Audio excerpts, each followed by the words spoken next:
is Anthony. I'm a BSN1 nursing student. Can you please tell me? Willie Ross. Did you get sent to this video? Absolutely. Okay.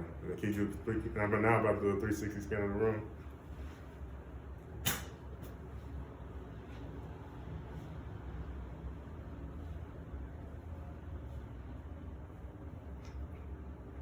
Hello, my name is Anthony. I'll be your nurse today. I'm here to do a heart and peripheral vascular assessment. So can you please tell me your name and date of birth for me, please? My name is Willie Ross, 1498. Okay. So I'm gonna go ahead and run you through two questions. Do you have a history of CHF, which is congestive heart failure, or AFib? No. Okay, cool. So what I'm gonna do right now is inspect your jugular vein, CVF with distension. So can you do me a favor, lay down for me? Yes, you can. And in the real case, I would have a bed and elevated 45 degrees, but since I can't elevate 45 degrees, we just kind of have to work with what we got. So can you come in for me a little bit? So can you turn your head to the right for me, please? So what I'm looking for is this distension in his neck, and what I'm looking for is a vein that's actually popping out. He doesn't have it, but in the case that I do, I will notify the physician. And right now, I'm going to palpate your carotid artery. So just feel for your carotid artery right here. And I feel his carotid artery, and it's strong. I would rate this as a +3. And then can you turn your head to the other direction for me, please? So I can feel the other side. Okay, feeling his other side, I feel that his carotid artery is strong, and I would rate that as a +3. So right now, I'm going to be listening to your carotid artery for any signs of bruit. So give me a favor and look that way for me again. And I'll be using the bell of the stethoscope.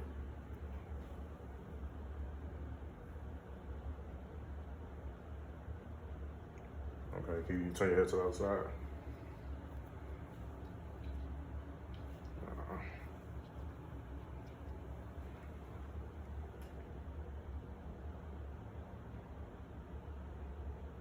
Okay, good. So based off my findings, they were normal findings, so you had no evidence of brewery, so that's good.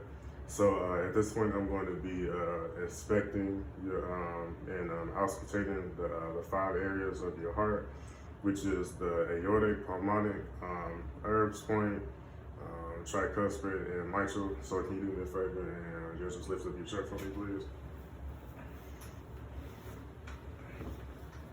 Okay, and I'm going to be listening to his aortic, which is in the first point of his, first, I'll be looking at the view as of right here, at eye level for, at his lifts, if we're looking for lifts, which is in the anterior part of his sternum,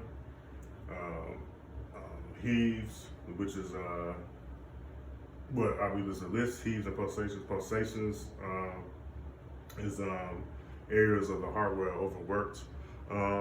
So in that case, if there are any pulsations, it'll be overworked, which I know that if he doesn't have any.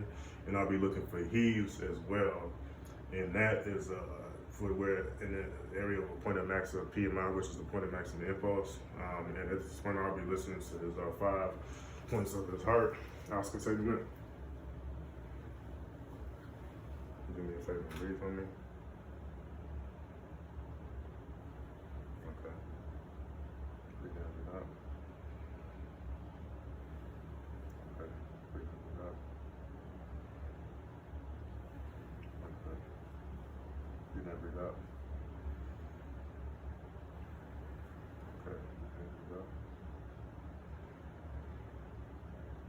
Okay, good. So basically, for my findings, I heard S2 dilatas from the aortic and pulmonic areas, and if there were murmurs, I would have heard that at the Erb's point. I heard S1 dilatas in his mitral tricuspid areas. One thing I forgot to note was while going through his carotid arteries, and I forgot to note that he's supposed to hold his breath too, as well. So at this point, I'll be checking my stopwatch and listening to his heart rhythm. Hold on just a second. For 30 seconds. in the case that it would be irregular, I'll be listening for 60 seconds, but in this case, I'll be listening 30 seconds. So you lifted the shirt from me here.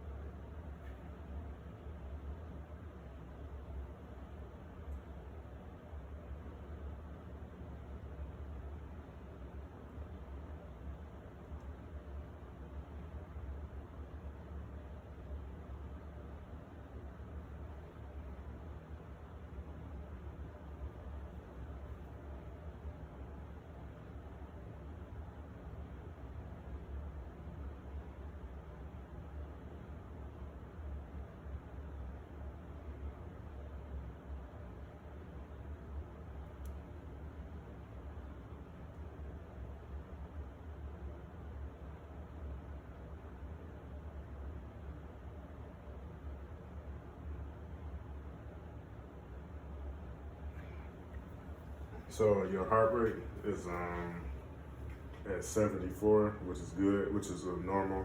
It's a normal heart rate. I noticed that the heart rate was regular and it was strong too. So right now I'll be palpating your leg for you. I'll be inspecting your peripheral vascular. So you can just sit down, sit up for me. I'm sorry. And then can you lift up your right leg, your pants, right leg? Yeah, your pants leg. It doesn't matter. My right, I'm sorry. So at this point, I'm pretty much expecting. Based off of inspection, I noticed that the skin color is a dark melanated brown. It's pretty consistent throughout the rest of his body. Condition is pretty moisturized and it's pretty clear. His hair distribution is pretty.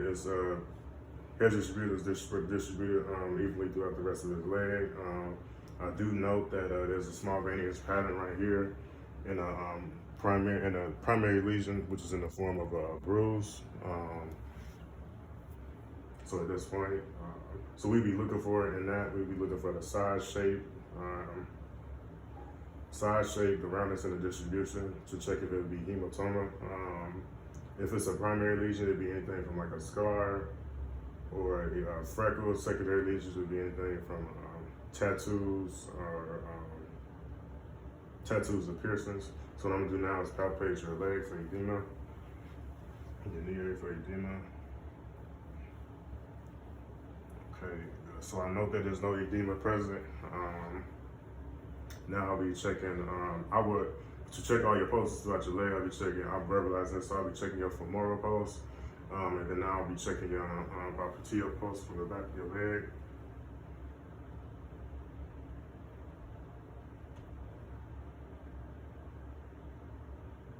And I know that it's strong, and I'll rate that as a +3. You can take your sock off for me. So, and then now I'll be palpating his dorsal pietus pulse right here.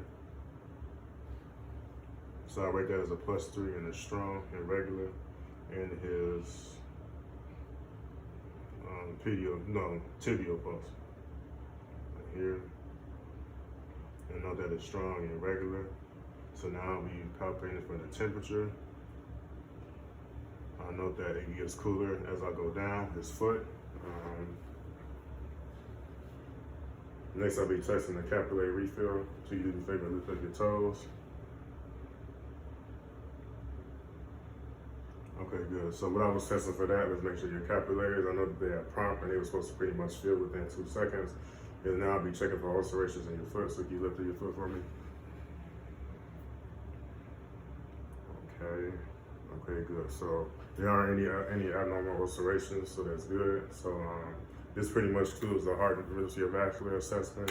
At this point, I would lift up my side rails, document my findings, place a call out and reach, and then, yeah.